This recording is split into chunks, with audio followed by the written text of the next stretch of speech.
The Indian tribes of the Columbia River each have a legend about the creation of Mount St. Helens. One version tells of two sons of the Great Spirit fighting for the love of beautiful Lewit. In their wrath, they hurled fire at one another. The sky was blackened and the river dried up. The Creator became angry and transformed them into mountains. Lewit was also punished. She too became a mountain, but the Creator promised her even though he must punish her with a long, icy sleep, she would still be beautiful. But the slumber was not to last. Amid the spring breezes, the sleeping goddess began to stir. The 9,700-foot peak first began with deep rumblings. Earthquakes were monitored with growing frequency. Scientists and geologists talked excitedly about the mountain.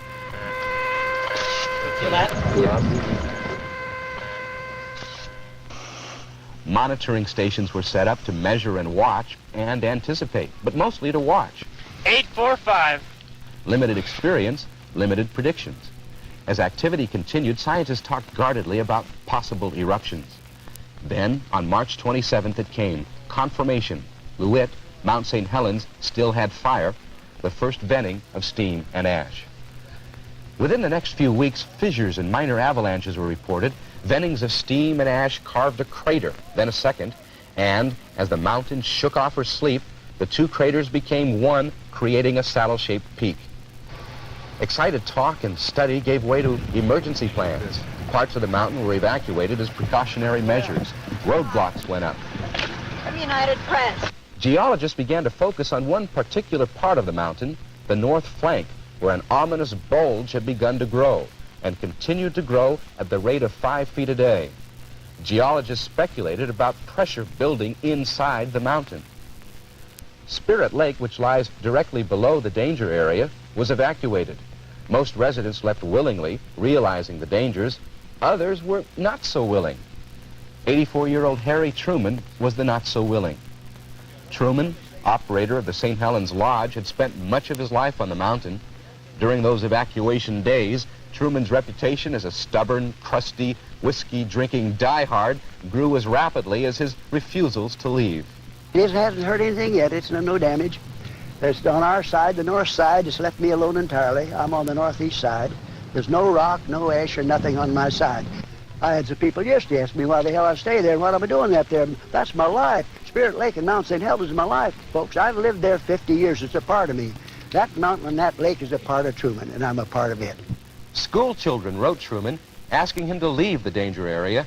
Sheriff's departments offered transportation, but Truman refused.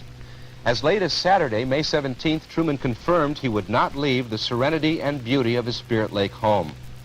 Harry saluted would-be rescuers with a false sense of security.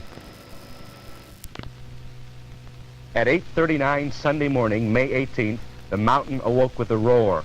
The greatly weakened and rapidly expanding north flank of the volcano blew out in a shattering explosion heard as far away as Vancouver, British Columbia, some 200 miles to the north. I was in bed this morning. I heard some rumbling. I got outside, stark naked and everything. I looked up there and I thought I was going to see 25 on the Richter scale. I was scared. I was nervous. All I could see was, I live up there pretty close to the mountain. All I could see was the whole sky was just billowing and just puffing out with smoke, and it had me nervous. I ain't kidding you. This explosion blasted nearly 2,000 feet off the mountain's elevation and about a cubic mile of earth straight into the air. The path of this hot rock molten avalanche itself is going to knock down everything in its path and bury it. It's probably a frothy mass picking up trees, boulders, rocks, ash, dust, everything in its path, flowing down the valleys with a great turmoil and a cloud over top of the escaping gases and dust rising from the material at probably very high velocities. I would guess on the order of well over 100 miles an hour that pyroclastic flow is moving, probably somewhat slower than the blast velocity. It is ominous, and it's right there, and we came to a screeching halt, turned the Jeep around, and we drove away at like 85 miles an hour with this gaseous ball just almost engulfing us. Did you smell it? Couldn't smell it, couldn't hear it, could see it. In seconds, those hot gases melted glaciers that had stood for centuries. Boiling water scoured the hillsides like a primeval tide, washing away tree trunks like matchsticks. Down into the valleys below came a crashing wall of water, logs, and liquefied soil, at times 25 feet high, sweeping away everything in its path. This first flood on the South Toutle came within an hour and a half of the eruption, and with little warning. There is a mudslide south fork of the Toutle River coming down the mountain right now. Get off the bridge! Let's get on this. On May 18th, several large mudflows ravaged the Toutle River Valley. The first came on the South Toutle about 10:15. The second, several hours later, roared down the North Toutle. Then around 5:30, a mudflow much larger than any that had come before plowed into the Toutle and carried away the main bridge on the highway into Spirit Lake. Down into the lower valleys, 20, 30, 40 miles downstream came the floods.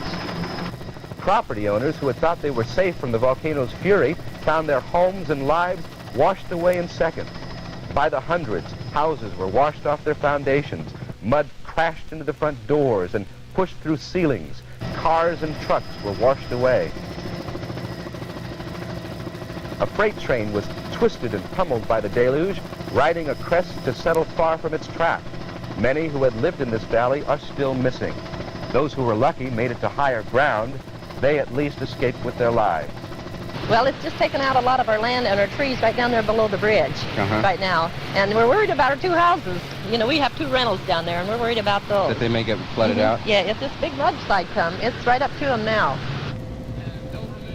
Not only homeowners, but big business suffered huge losses. Logging was the economic base of this area.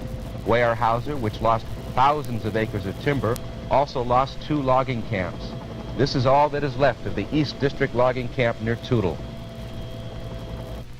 Throughout the day, the volcano churned up a continuous eruption of pumice, ash, gas, and steam.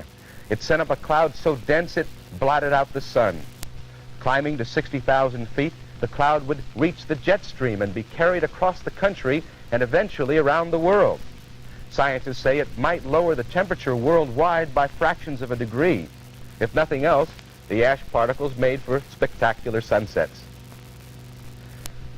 These are a series of pictures taken by weather satellites. On the first day alone, the huge ash cloud spread eastward over eastern Washington, Idaho, and into Montana. On the ground, it appeared to be midnight, although these pictures were taken in Yakima, Washington just before noon. The heavy ash hurt the eyes and stung to breathe. It made driving extremely hazardous. As it fell, the sheriff urged residents to stay indoors, to have drinking water available, and not to use the phones unless it was an emergency. The ash fell 450 miles to the east in Missoula, Montana. There, residents wore protection over nose and mouth to keep from breathing the abrasive pumice ash. It was enough to bother those who were used to other forms of air pollution. For instance, these tourists from Los Angeles. We just came here to get a vacation and get some fresh air, but we came here at the wrong time. And then look what happens. It's worse than L.A. The ash fell heaviest in Ritzville, Washington. There, motorists who had been traveling a state highway became stranded. Their cars' carburetors choked on the dust and sputtered to a stop. Local police attached odd-looking contraptions to their cars, snorkel devices designed to prevent ash contamination. It was days before the police would allow stranded motorists to move on, and then only in convoys. Okay, 30 miles an hour. Stay out of the dust. When it's in front of you, slow down. If you do break down, when you're coasting, pull over the side of the road, okay? All right. As soon as this truck goes by, go ahead. But for those living in the area, the arduous task of cleanup had only begun. They attacked the ash with shovels and hoses, scooped it up and dumped it into big trucks to haul it away, and tried throughout to figure what it all would mean for the local economy. Ranchers were advised to move livestock into covered areas. Scientists were concerned animals could develop problems with their digestion if they grazed in ash-covered fields. Shallow-rooted crops such as wheat sustained damage from the tons of volcanic material that covered the landscape like a snowfall. Estimates of the damage to livestock, crops, and farmland would run into the hundreds of millions of dollars, and that is apart from the utter devastation in the vicinity of the volcano. Soon there was a chorus of pleas for federal disaster relief from officials in Washington and Idaho. Those pleas were heard in Washington, D.C., and the states were declared federal disaster areas, making residents eligible for low-cost loans and for other assistance. But the federal saga was far from over. President Jimmy Carter announced that he would leave the White House and personally visit the disaster region.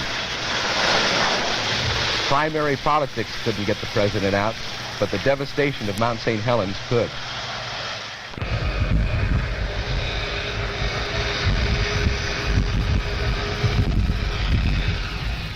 President Carter arrived in Portland 3 days after the eruption, but he didn't get his first look at the volcano until the next day. The president was determined to view the damage from the air, even though it was raining, and his view would be obstructed by a 2,000-foot ceiling. On his flight to the northwest, the president had been briefed aboard Air Force One by Agriculture Secretary Berglund and Interior Secretary Andrus. But later, the president would say nothing his advisors had told him prepared him for the utter devastation he was about to witness. The president's first hint of the disaster came as his helicopter started up the Cowlitz River, still choked by debris.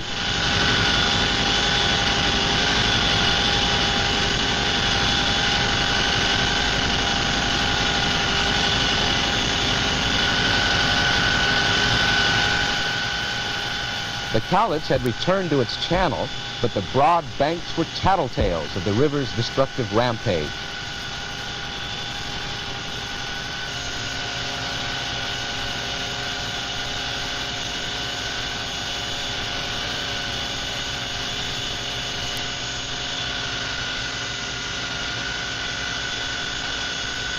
The scene changed radically as they approached the Toutle and drew closer to the volcano.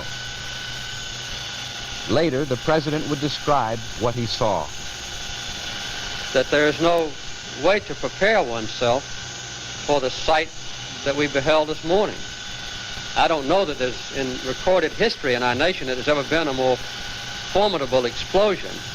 What happened, apparently, was a natural explosion equivalent maybe to 10 megatons of nuclear bombs, or 10 million tons of TNT, that swept across, first with a flash of light and heat, 800 to 1,000 degrees out 12, 15 miles away, that instantly burned everything that was in direct visual sight of the explosion itself. This was later followed in 2 or 3 minutes by the pressure wave that travels at the speed of sound, and then that was later followed by this enormous gush of liquid rock mixed with air and to some degree with ice that comprised 1 cubic mile of material.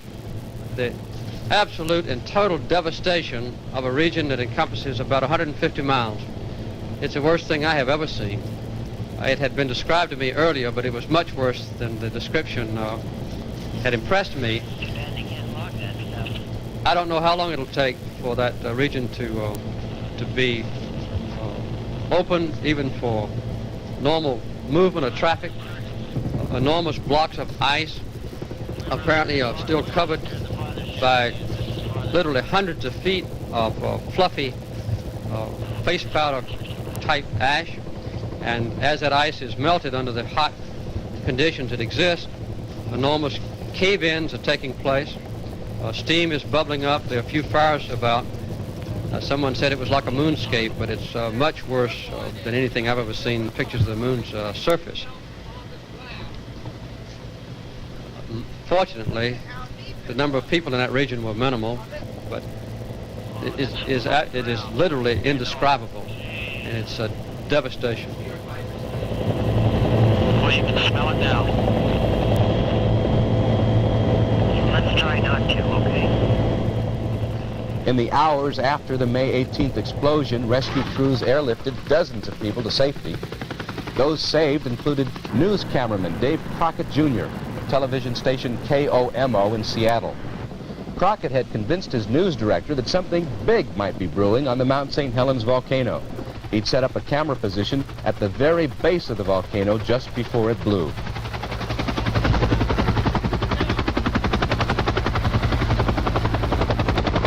Let's go, Carol! Other people trapped near the mountain on that fateful morning also walked or drove for miles to escape the superheated and poisonous gases. But many did not make it. As fewer survivors were spotted from the air, the task turned to the recovery of bodies.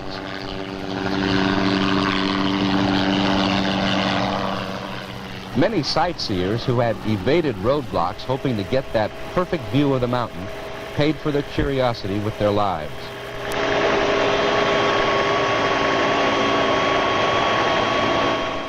Two days after the eruption, geological observers reported sighting a natural dam at one end of the newly formed Spirit Lake. At first, the dam was believed to be holding back vast quantities of water that would be released if the dam broke and sweep the lowlands all the way into Longview and Kelso, some 35 miles to the west. But while geologists speculated about the possibility of another major flood, military pilots reported the water level behind the dam to be too low to pose any threat. Even so, local officials, still nervous over previous flooding, prepared low-lying communities for evacuation. And when President Carter visited the Longview area after his flight to the volcano, many of those he met with at this evacuation center were afraid to return to their homes because of reports a flood was imminent. The flooding also had washed tons of silt and debris into the mouth of the Cowlitz at its confluence with the Columbia River. It made the Columbia too shallow for shipping and temporarily closed a vital transportation corridor. Oh, that's some hot ground, boy. You know it. Jeez. It is alien terrain, this land near the Mount St. Helens volcano, a look at Earth in prehistoric times. And therein may lie the key to the region's salvation. Tourists from all over the world will want to see this gigantic star for themselves, to tell their children and their grandchildren how they once stood in the shadow of a smoking volcano. Hank Rasmussen was away from his home on the South Toutle when the floodwaters hit that terrible Sunday. Later, the National Guard airlifted him to check on his home and on his dog Festus.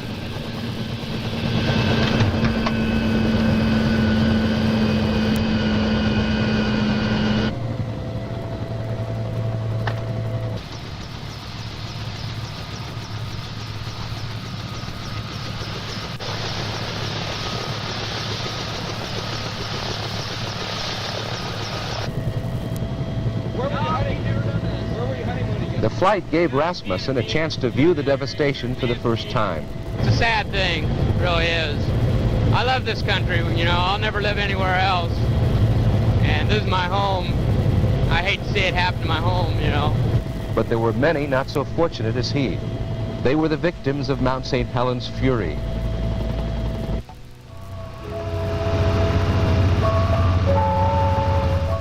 The Seibold family, Barbara, Ron, Michelle, and Kevin, loved the mountain so much they would return at every opportunity. They took these pictures of their times together, a time to hike and to climb, to enjoy themselves. They were close to their beloved mountain, far too close when it exploded in fury. They died together in their car. Ron used to climb that mountain, and I don't know exactly how many times he climbed it, but then he got Barbara and the kids interested in it, and they like to go hiking up there. And lately they had been going back and forth so they could see how the volcano was changing. I think that if they had picked a place to go, that they were probably in the best place, that they would be happy being there. And that was their home away from home, and that would have been their choosing to have been there.